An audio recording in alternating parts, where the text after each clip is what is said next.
امریکی صدر ٹرمپ نے اقوام متحدہ کی انسانی حقوق کونسل سے نکلنے اور فلسطینی امدادی ایجنسی انروا کے لیے فنڈنگ روکنے کے ایگزیکٹو آرڈر پر دستخط کر دیے۔ میڈیا سے گفتگو میں کہا، فلسطینیوں کے پاس غزہ چھوڑنے کے علاوہ دوسرا راستہ نہیں۔ غزہ اب خطرناک جگہ ہے، رہنے کے قابل نہیں۔ کہا، ضروری نہیں کہ غزہ میں اسرائیلیوں کی آباد کاری کی حمایت کروں۔ دیکھنا ہوگا مصر اور اردن فلسطینیوں کو جگہ دیں گے یا نہیں۔ صدر ٹرمپ نے ایران کو جوہری ہتھیاروں سے روکنے کے میمو پر بھی دستخط کر دیے۔ کہتے ہیں ایران نیوکلیر ہتھیار بنانے کے انتہائی قریب ہے۔ ایران نے حملہ کیا اور مجھے مارنے کی کوشش کی تو ایران کو مکمل تباہ کر دیا جائے گا۔ چین پر اضافی ٹیرف لگانے سے متعلق امریکی صدر کا کہنا تھا، چینی صدر سے مناسب وقت پر بات کریں گے اور اس کے لیے کوئی جلدی نہیں۔ چین اگر جوابی طور پر ٹیرف عائد کرتا ہے تو بھی ٹھیک ہے۔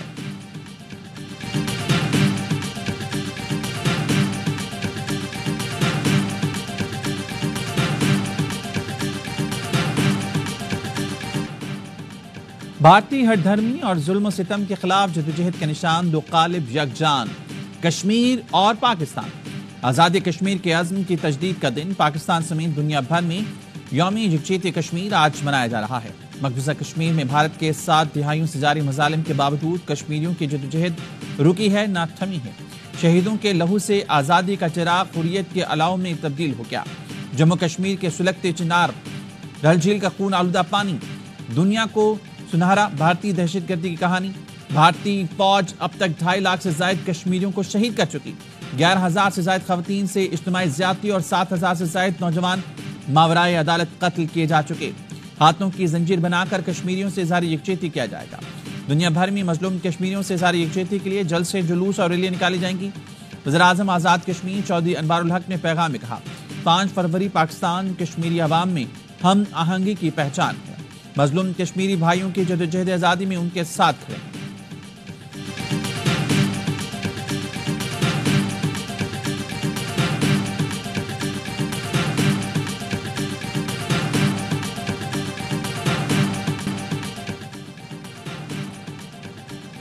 پاک فوج ملک کی خود مختاری اور سالمیت کے دفاع کے لیے پوری طرح تیار ہے۔ بھارتی فوج کے کھوکھلے بیانات ان کی بڑھتی ہوئی مایوسی کی نشاندہی کرتے ہیں۔ بیانات عالمی برادری کی توجہ بھارت کے اندرونی خلفشار سے ہٹانے کے لیے ہے۔ کسی بھی مہم جوئی کا پاکستان مکمل طاقت کے ساتھ جواب دے گا۔ آرمی چیف کا 267ویں کور کمانڈرز کانفرنس میں اظہار خیال، کہا، عسکری قیادت قوم کو درپیش چیلنج سے مکمل طور پر آگاہ ہے۔ عوامی حمایت سے آئینی ذمہ داریاں پوری کرنے کے لیے پرعزم ہے۔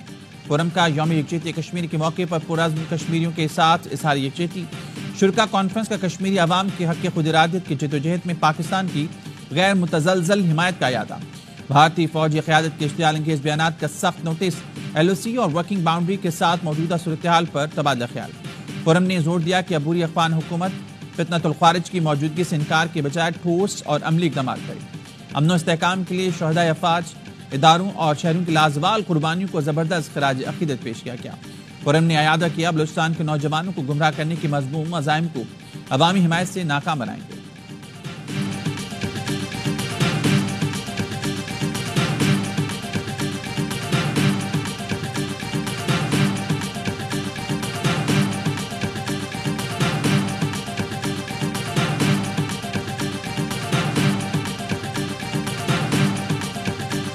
قربانیاں رائے گاہ نہیں جائیں گی، دہشت گردی کو پھر سے ختم کریں گے، وزیراعظم شہباز شریف نے عزم دہرا دیا۔ تقریب سے خطاب میں کہا، پچھلی حکومت دہشت گردوں کو واپس لائی، اس سے بڑی ملک دشمنی اور کوئی نہیں ہو سکتی۔ 2018 تک 80,000 قربانیوں کے بعد دہشت گردی کا خاتمہ کیا گیا تھا۔ کوئٹہ میں زخمی جوانوں سے ملاقات کی، ان کے حوصلے بلند تھے۔ تقریب میں شاندار گیت گایا گیا، جو محفوظ دھرتی ہے اس کے پیچھے وردی ہے۔ تقریب میں وزیراعظم نے اوورسیز پاکستانیوں کو خراج تحسین پیش کیا، کہا، اوورسیز کے پیسوں سے قومی خزانے کو فائدہ ہوتا ہے۔ اوورسیز کی محنت سے ترسیلات زر میں 30% اضافہ ہوا۔ وزیراعظم نے وفاقی کابینہ اجلاس میں مہنگائی 2% آنے پر قوم کو مبارکباد دی، کہا، یوٹیلیٹی سٹورز کے بغیر رمضان پیکج لا رہی ہیں تاکہ کرپشن نہ ہو۔ زرعی ٹیکس وقت کی ضرورت ہے، دائرہ کار صوبوں تک پھیلا دیا۔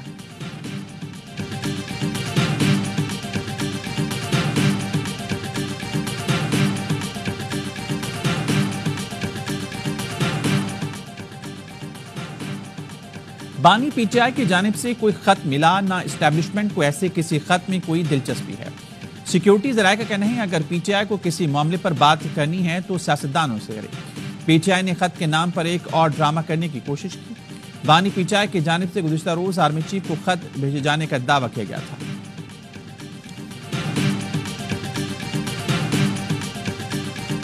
خان صاحب نے کل اوپنلی کہا ہے جیل میں چیف آف آرمی اسٹاف کو لیٹر لکھا ہے، میں نے پرسنلی اس لیٹر کو ابھی تک دیکھا نہیں ہے، پڑھا نہیں ہے، لیکن ہمارا کوئی رابطہ نہیں ہے۔ ایک میٹنگ کا جس کا میں ذکر کر چکا ہوں کہ ایک میٹنگ ہماری ہوئی تھی، وہ لا اینڈ آرڈر سچویشن میں تھی اور پولیٹیکل ڈسکشن نہیں۔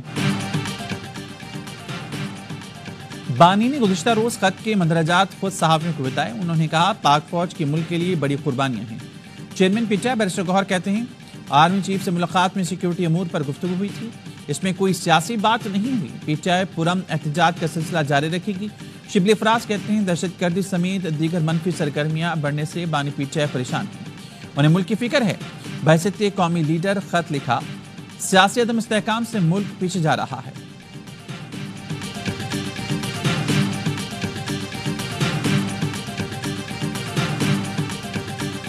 99% اور 80% اس کی بات کس سے ہو رہی ہے، اس کے ساتھ طے ہوئی ہے۔ میرے اور اسپیکر ایاز صادق صاحب کے علاوہ کوئی بندہ ان کو نہیں ملا۔ اگر اس سے اوپر یہ کہیں کسی سے ملے ہیں تو یہ بتائیں کس سے ملے۔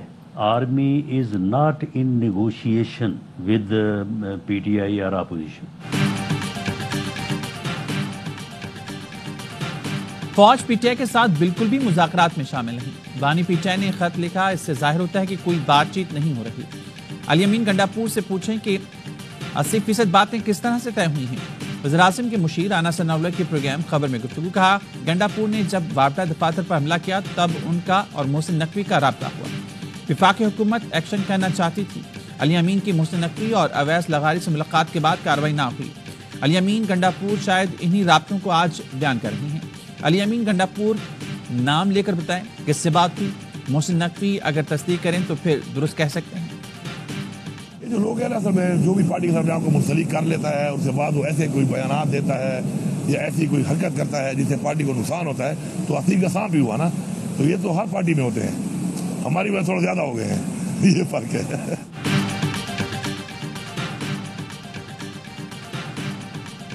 پی ٹی آئی میں آستین کے سانپ زیادہ ہو گئے ہیں۔ خود کو پارٹی سے منسلک کر کے نقصان پہنچانے والے آستین کے سانپ ہیں۔ خود کو کارکن بنا کر بانی پارٹی منشور کے برعکس پروپیگنڈا کر رہی ہیں۔ وزیر اعلیٰ کے پی علی امین گنڈاپور کا کہنا ہے حکومت کمیشن بنانے سے ڈر رہی ہے کیونکہ حقائق سامنے آ جائیں گے۔ 8 فروری کے جلسے کے لیے تیاریاں مکمل ہیں، بہترین جلسہ ہوگا۔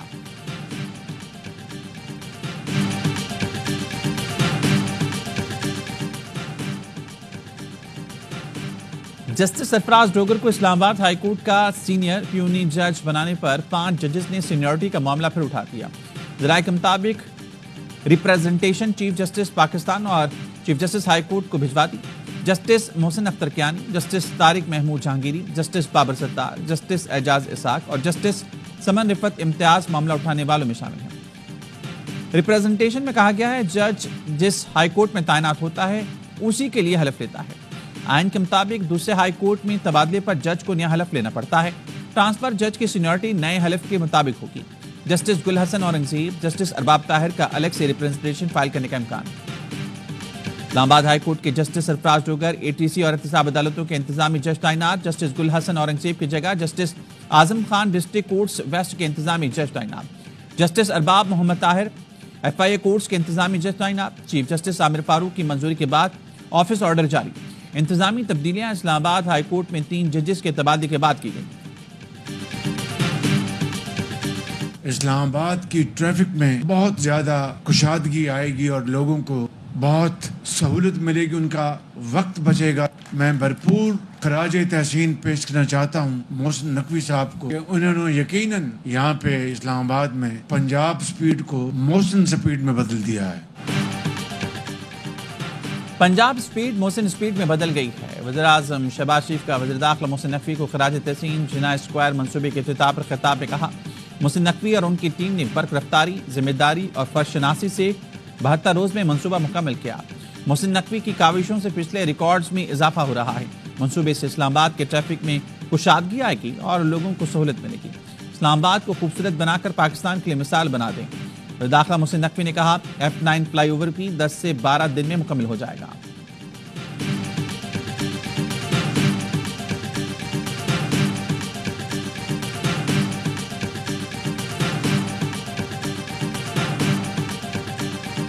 سب جماعتوں نے اپنے اس موقف کا اعادہ کیا. موجودہ حکومت ایک غیر نمائندہ حکومت ہے. 8 فروری 2024 کے الیکشن دھاندلی زدہ الیکشن تھا. اس کا مینڈیٹ عوام کا مینڈیٹ نہیں. ملک میں جو کچھ چل رہا ہے اس پہ تشویش کا اظہار کیا گیا ہے. ہم نے یہ فیصلہ کیا ہے کہ پاکستان میں آئین اور قانون کی بالادستی ہونی چاہیے.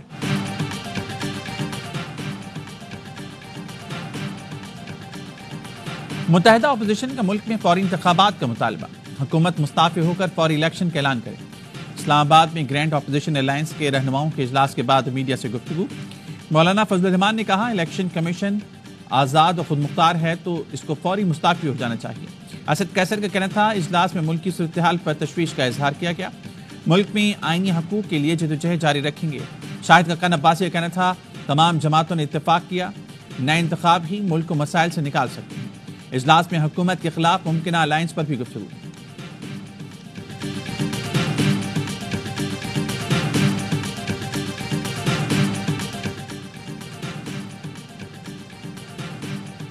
صدر مملکت آصف زرداری سرکاری دورے پر بیجنگ پہنچ گئے. چینی وزیر خزانہ پاکستانی سفیر پاکستان میں چینی سفیر نے استقبال کیا. صدر مملکت کا دورہ تعلقات مزید مضبوط بنانے دو طرفہ اقتصادی اور تجارتی تعاون مزید بڑھانے میں کردار ادا کرے گا. صدر مملکت چینی ہم منصب سے اور اعلیٰ چینی حکام سے ملاقاتیں کریں گے. صدر مملکت ہاربرن میں نویں ایشین ونٹر گیمز کی افتتاحی تقریب میں بھی شرکت کریں گے. نائب وزیر اعظم ساغ ڈار وزیر داخلہ محسن نقوی بھی ہمراہ ہیں. وزیر اعلیٰ سندھ مراد علی شاہ صوبائی وزراء شرجیل میمن اور ناصر شاہ بیجنگ میں موجود ہیں.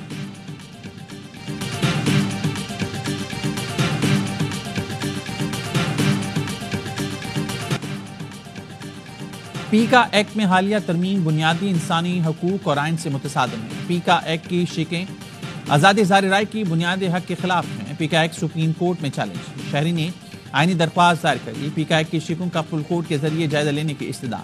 درخواست میں صدر مملکت اسپیکر قومی اسمبلی چیئرمین سینٹ اور سیکرٹری قانون کو فریق بنایا گیا ہے.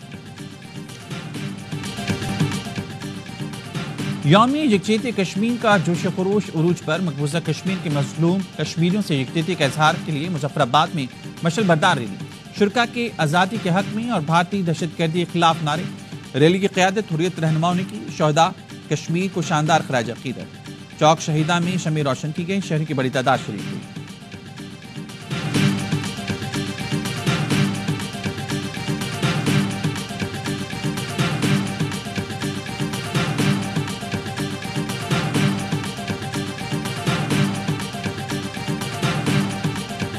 سیولینز کے ملٹری ٹرائل کے خلاف انٹرا کورٹ اپیل کے سپریم کورٹ میں سماعت. جسٹس جمال مندوخیل نے پوچھا کیا دہشت گردی جیسے سنگین جرم پر کسی کا خصوصی عدالت میں ٹرائل ہو سکتا ہے. وکیل سلمان اکرم راجہ نے کہا سیولین کا خصوصی عدالت میں ٹرائل کسی صورت ممکن نہیں. 1999 کے سمندری طوفان کے بعد لاپتہ 7 ماہی گیروں کا بھارتی جیل میں قید ہونے کا انکشاف. ریڑھی گوشت کے 7 ماہی گیروں کی 25 سال سے بھارتی جیل میں قید ہونے کی تصدیق ہو گئی. اہل خانہ نے کہا ہے بھارتی جیل سے رہا ماہی گیر مشتاق نے دیگر ساتھیوں کی قید کی تصدیق کر دی. قیدیوں کے بھائی نے آر وائی نیوز سے گفتگو میں کہا اپنے پیاروں کا 25 سال سے انتظار کر رہے ہیں. ماہی گیر رہنما یونس خاصخیلی نے حکومت سے مطالبہ کیا کہ ماہی گیروں کی رہائی کے انتظامات کیے جائیں. ملک میں انٹرنیٹ کی سست رفتار پر اراکین قومی اسمبلی بھی پریشان. قائمہ کمیٹی کے اجلاس میں انٹرنیٹ مسائل پر ارکان برہم. کمیٹی کے رکن شیر علی ارباب بولے 5G چلنا تو محال فون انٹرنیٹ نہ ہونے کے برابر ہے. چیئرمین پی ٹی اے نے کہا بھارت میں مودی حکومت نے 35 لاکھ کلومیٹر فائبر بچھائے. یہاں حکومت نے ٹیلی کام سیکٹر میں ایک پیسہ نہیں لگایا. آئی ٹی کے پارلیمانی سیکرٹری نے بتایا سٹار لنک سے معاملات حتمی مرحلے میں ہیں. سروس رواں سال جون تک دستیاب ہوگی. چینی سیمنٹ تمباکو اور کھاد سیکٹر کی نگرانی کے لیے چند گاڑیاں. محصولات میں اضافہ چاہیے تو حکومت عملہ گاڑیوں اور دفتر کی تعداد بڑھائے. ایف بی آر کا کہنا ہے ملک بھر میں 25 ٹیکس دفاتر ناکافی ہیں. ٹیکس مشینری کو ہر 200 روپے آمدن کے بدلے صرف 1 روپیہ ملتا ہے. بھارت میں ٹیکس آپریشنز پر مجموعی ریونیو کا 1.5% خرچ ہوتا ہے. یہ شکوہ بھی کیا کہ پنجاب ریونیو کی تنخواہیں مراد ایف بی آر سے 20 گنا زیادہ ہیں. فیڈرل بورڈ آف ریونیو نے ٹیکس لیکیج روکنے کے لیے اضافی عملہ اور وسائل مانگ لیے. چیئرمین ایف بی آر کی تجویز پر وفاقی کابینہ نے ایف بی آر کے لیے 1010 گاڑیاں خریدنے کی منظوری دی تھی. سینٹ کی قائمہ کمیٹی کے نوٹس پر خریداری روک دی گئی.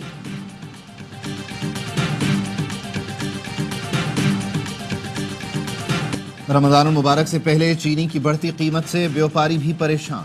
ہول سیل گروسرز نے 3 ماہ کے لیے چینی بیرون ملک بھیجنے پر پابندی کا مطالبہ کر دیا۔ چیئرمین ہول سیل گروسرز رؤوف ابراہیم کہتے ہیں ہول سیل میں چینی کی قیمت 150 روپے اور ریٹیل میں 160 روپے تک پہنچ گئی ہے۔ ذخیرہ اندوز مافیا سرگرم ہے۔ مارچ کے ایڈوانس سودے 152 روپے میں ہو رہے ہیں۔ کراچی میں ڈکیتی مزاحمت پر ایک اور شہری جاں بحق۔ 4 موٹر سائیکل سوار ملزمان نے طاہر اور ساتھی کو روکا۔ ایک شہری نے ایک ڈاکو کو دبوچ لیا اور اس کی پستول کا رخ ڈاکوؤں کی جانب کر دیا۔ صورتحال دیکھ کر دوسرے ملزم نے گولیاں چلا دی۔ 2 شہری اور ساتھی ڈاکو زخمی ہو گیا۔ کراچی میں رواں سال ڈکیتی مزاحمت پر 7 شہری جان سے گئے۔ اور شیخوپورہ، فیصل آباد، ملتان اور بہاولپور کے بعد چیمپئنز ٹرافی پھر لاہور آ گئی۔ Government Gulberg graduate women's college میں خصوصی تقریب، طالبات نے پرجوش استقبال کیا۔ کہتی ہیں پاکستان 2017 میں چیمپئن بنا، امید ہے اس بار اپنے ملک میں کامیابی سے اعزاز کا دفاع کرے گا۔ چمچماتی ٹرافی نجی یونیورسٹی بھی لے جائی گئی۔